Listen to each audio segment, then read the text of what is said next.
Além das duas equipes da capital, o Campeonato Brasileiro conta com a presença de times do Rio e de São Paulo. Contudo, Florianópolis e Desterro têm dominado o cenário nacional nos últimos 7 anos. Entre os times masculinos, são 3 títulos para Florianópolis e 1 para Desterro, além de 4 vice-campeonatos entre as duas equipes. No feminino, o domínio é ainda maior. Apenas Desterro e Florianópolis fizeram as finais, e os títulos estão divididos em 4-3. O que sempre nos ajudou, os dois clubes daqui, foi que a seleção começou aqui. A seleção voltada ao PAN, que é quando a maioria tinha recém começado a jogar, ou alguns tinham 2, 3 anos. Então, quanto mais os nossos clubes levam atletas à seleção, mais isso aumenta o nosso nível, porque nós não temos um campo para treinar, a gente não tem um campo oficial, um campo específico para treinar. Então, a dificuldade de a gente evoluir como jogador é imensa. Nós conseguimos trazer outros jogadores, atletas novos, fazer eles evoluírem até um ponto. E os atletas que já estão, eles continuam nesse ponto, eles não conseguem mais evoluir devido à falta do campo oficial no mar, e isso desmotiva muito, então é capaz deles até decaírem.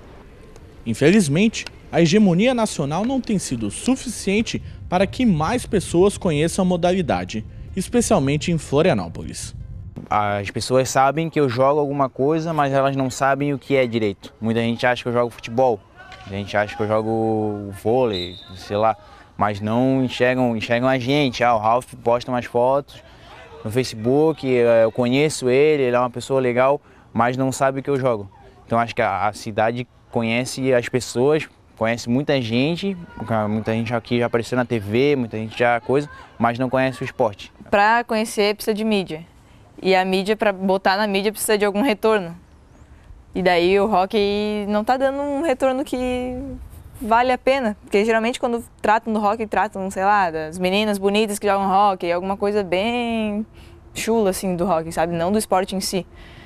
Então isso complica, né? É difícil. A gente tem que o mundo é de interesse.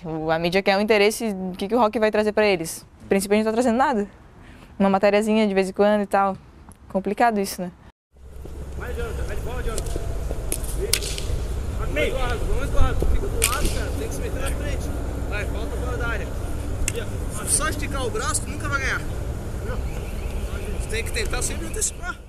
Ficar entre os 3 primeiros do Campeonato Brasileiro tem permitido aos jogadores da capital fazer parte do programa Bolsa Atleta, do Ministério do Esporte. Desde 2005 em vigor, a categoria nacional garante 1 ano com bolsa de R$ 925 mensais, quantia que tem sustentado os times ao longo do tempo. O Bolsa Atleta compromete uma parte,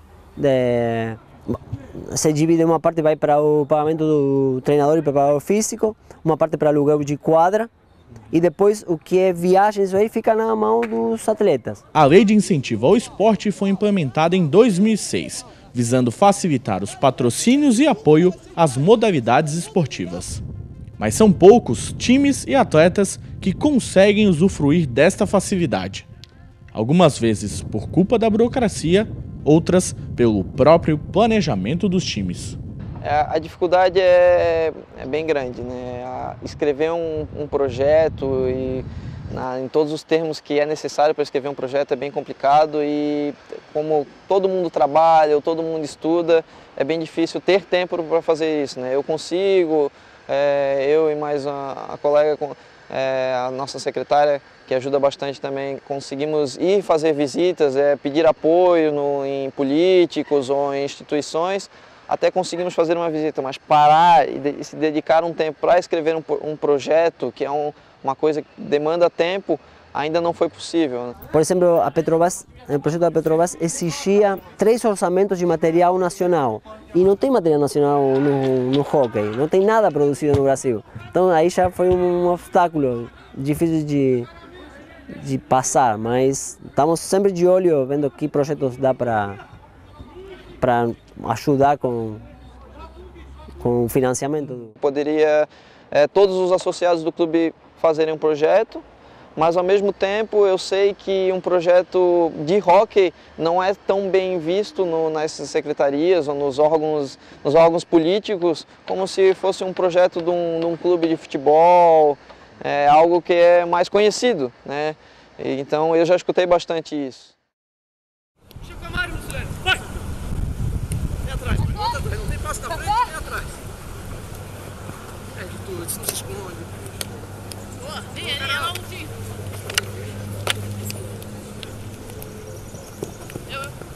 Luciano, o que tá fazendo? Dois aqui, ó, tô com dois. Isso. Tá com baixo, Luciano. Na luta pela sobrevivência dos times e do esporte, Desterro e Florianópolis criaram escolinhas, cada um do seu modo. E foi nesse meu primeiro ano, 2007, que surgiu a oportunidade de dar aula.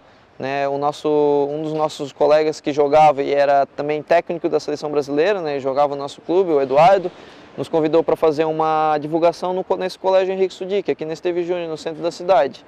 Né? E nisso fizemos uma divulgação, envolvemos todos os alunos e começamos a dar aula voluntariamente, né, 2 vezes por semana.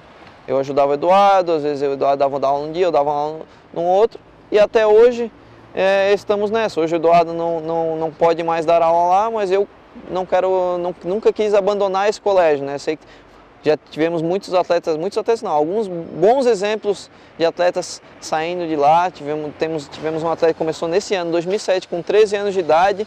Com 17 anos, ele começou a jogar na seleção brasileira. Hoje ele é um dos nossos principais atletas do Desterro. A escolinha começou faz 5 anos atrás, em parceria com a ASAS, que é uma ONG que já estava conformada e trabalha no norte da ilha. Aí eles nos procuraram porque a presidenta da ONG era holandesa e ex-jogadora de hóquei. Então ela gostou de ver que tinha um grupo que treinava regularmente, e aí ela se empolgou e começamos em parceria com eles a fazer a escolinha. Não é difícil encontrar bons exemplos deste trabalho, mas para os envolvidos, muitos mais poderiam existir.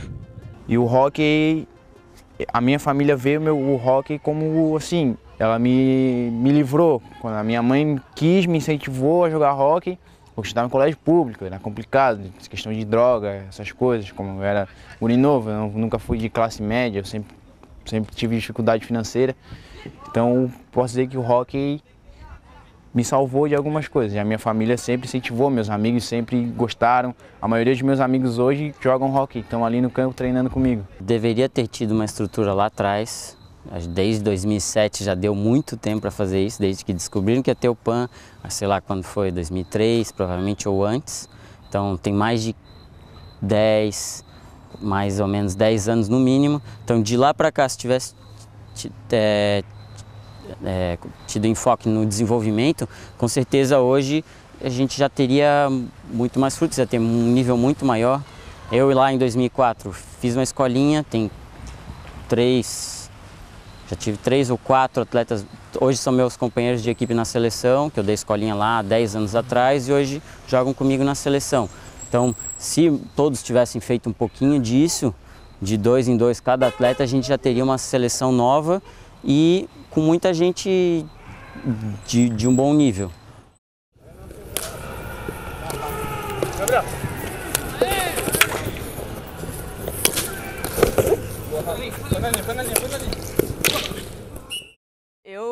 Eu vejo que dá para ter muito futuro, porque, por exemplo, eu comecei tarde e consegui aprender, consegui me dar bem. Eu vejo que a solução para tudo é investir na base, assim, porque não adianta investir em alto, que daqui a pouco, daqui a uns anos, já não jogo mais. Então, o negócio para mim é investir em criançada, assim, botar na escola, projeto. A cultura do futebol é muito forte, mas você vê que o vôlei é um esporte que conseguiu também ficar no primeiro nível, com uma visibilidade muito forte. Então eu acredito que o brasileiro não é que tem preconceito, que tem que mostrar e dar a conhecer. A primeira de tudo é conseguir novos atletas, expandir, fazer o esporte conhecido no país, ou até em Florianópolis, né? Que como é um centro grande assim de atletas hoje, eu acho que já tem essa dificuldade demais. Eu acho que dá para evoluir, dá para fazer ser conhecido até no nosso meio, sabe? Fazendo isso, acho que vai expandir esses horizontes. Mas acho que vai ser uma luta que a gente vai para sempre, assim, até porque as prioridades no esporte são outras, né?